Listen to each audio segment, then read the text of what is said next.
Hey everyone, welcome back to Music Mondays. I am your host, Raven. Today was going to be part three of my Nirvana series, but I've decided to take a break from Nirvana and do something different because Rip surprised me the other day with a little mini random cassette haul. So I'm going to show you guys these cassettes because I'm pretty excited about it. The first one that we have here is Bryan Adams. Bryan Adams, waking up the neighbors. This is a good album. It wasn't his best album, but of course it does have Everything I Do It For You on it, which was made so popular because of Robin Hood. And it also has Do I Have to Say the Words, which is a great song. This album came out in 1991, and Bryan Adams, of course, is Canadian. When you were a kid in the 90s and you were like a punk rock kid or a kid that was considered remotely cool in any way, you did not admit that you liked Bryan Adams because that was like a cool killer back in the 90s. Sorry, Bryan Adams, if you ever see this. But so it was kind of like a closeted thing. If you liked Bryan Adams, you kept it a secret. You didn't tell people. You made fun of Bryan Adams so that you would fit in because that's what you did back then. So when me and Rip met, we mutually disclosed our secret love of Bryan Adams. So that's kind of a cool little Bryan Adams story for you. And this, of course, waking up the neighbors. He's got his megaphone. He's serious. Like he means business, Bryan Adams. Serious. The next cassette, another cool Canadian band. These guys are the Barenaked Ladies, B&L. And this is the album Gordon. This was their first album. This is an amazing album by an amazing band. It has amazing songs on it. Enid and Lovers in a Dangerous Time. The whole album's great. If you've never heard it, you need to look for it and play it and listen to it and absolve it and absorb it and let it be a part of you because it's super cool. I remember seeing these guys playing outside the Eaton Centre in Toronto before anyone knew who they were. This band of guys, and the guy had his big stand-up cello thing that he plays, and they were so enigmatic. They were so entertaining, and I knew as a teenager these guys were gonna be something, and they sure ended up being something. This was a great album, and I had this CD when I was a kid, and I listened to it a lot. Barenaked Ladies, Gordon. This one is Sheryl Crow, Tuesday Night Music Club, and I had this CD too when I was a teenager. The mid 90s, girl rockers became like huge for a while. We had Lilith Fair, it was a thing. It was awesome. And I was a young girl and I loved it and I loved Sheryl Crow. And this album is so good. It was her best album by far. And again, if you haven't heard it, if you don't know this, you need to listen to this.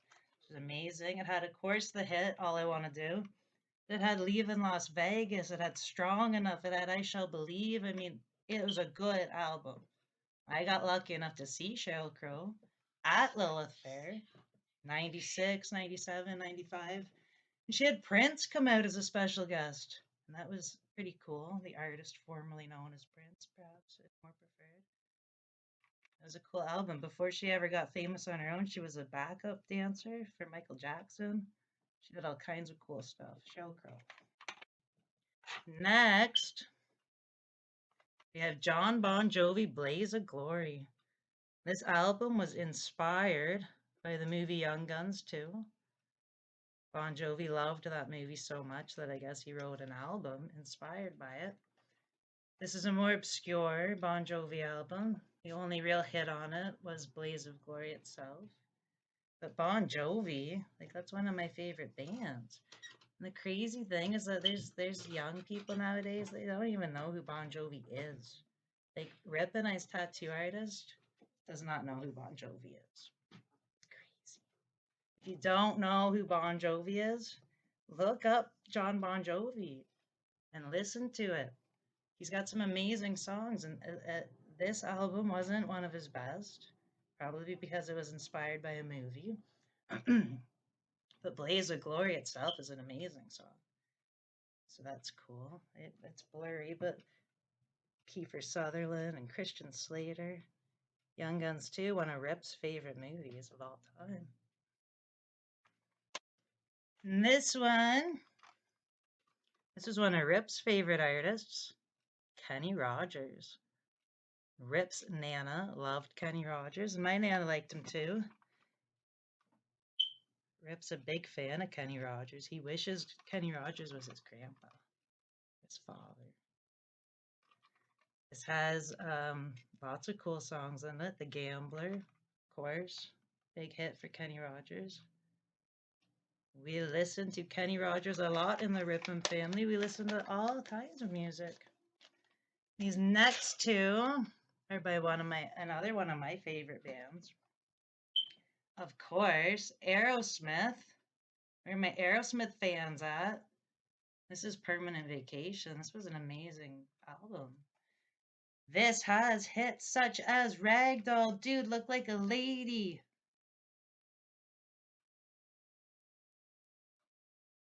And other songs too. It's a really good album, Permanent Vacation. I got into Aerosmith later on in the 90s with Big Ones. I got to see them on the Big Ones tour in Toronto at the Sky Dome. The Sky Dome still back then. And Pump by Aerosmith. Another really good album. This has Love in an Elevator and Janie's Got a Gun. What It Takes. Such a good song. Aerosmith. So I thought that was a super cool little haul of random cassettes and some little stories to go with them. And that's going to be my episode for today for Music Monday. And next week we'll get back to Nirvana and talking about them some more. And I hope everyone had a great weekend, and I hope everyone's doing good. And I hope you come back next Monday and join me again. And remember, as always, music saves lives, so play it loud. See you next time.